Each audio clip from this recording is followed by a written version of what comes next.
Hi everyone, today we're going to be talking about declaring and assigning variables as well as some of the rules for naming variables. Let's get started.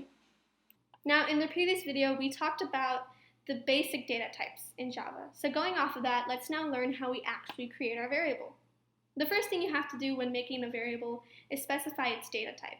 So going back to the whole student analogy, let's say I want to have a variable with my student's age. The data type for that is going to be int. Now I have to name the variable. So I'm just going to call it age, and then semicolon. And what this statement right here, what it did is it declared the variable. So it basically set aside an amount of space, in this case 32 bits, where now you can store a value in it. So to give it a value, we can just type in the variable name equals, and in this case, let's say they're 17.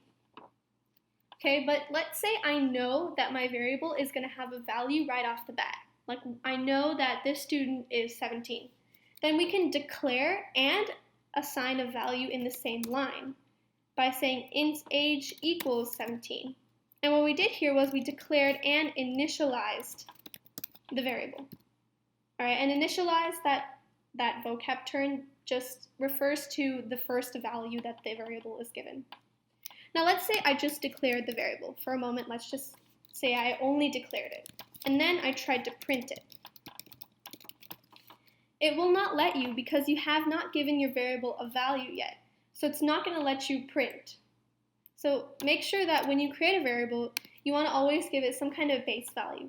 Like even if I don't know what my student's age is yet, I can just say 0 for now and give it a value later on. Cool, so now let's just print it out just to see. And to print, you can just type in the variable name.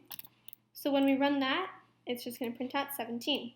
So let's just quickly create some variables with all the 5 basic data types we talked about. We got int down, so now let's have a Boolean variable. And let's say I want to know if the student is a senior. Then we can say is senior. Let's say it's false. And then we can do is senior.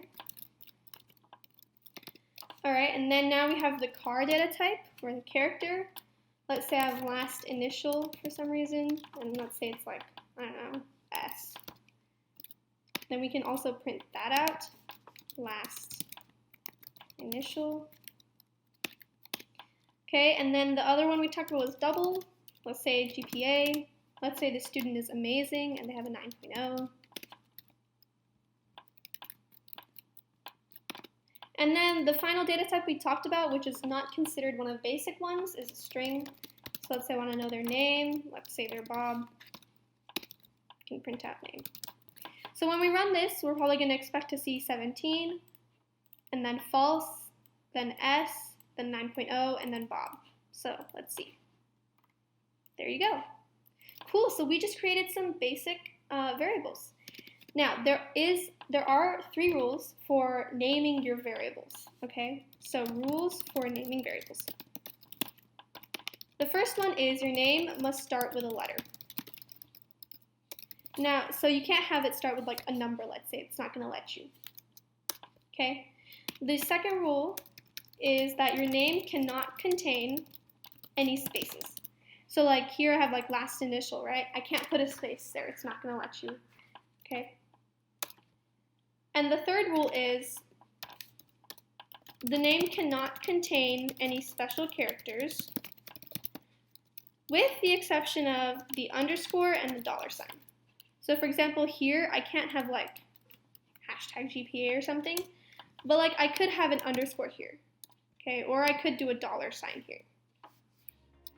Alright, but it can't have any other special characters, parentheses, whatever, none of that is allowed to be in your variable name. Alright, awesome, so we just learned about variables and naming them. Cool, so see you guys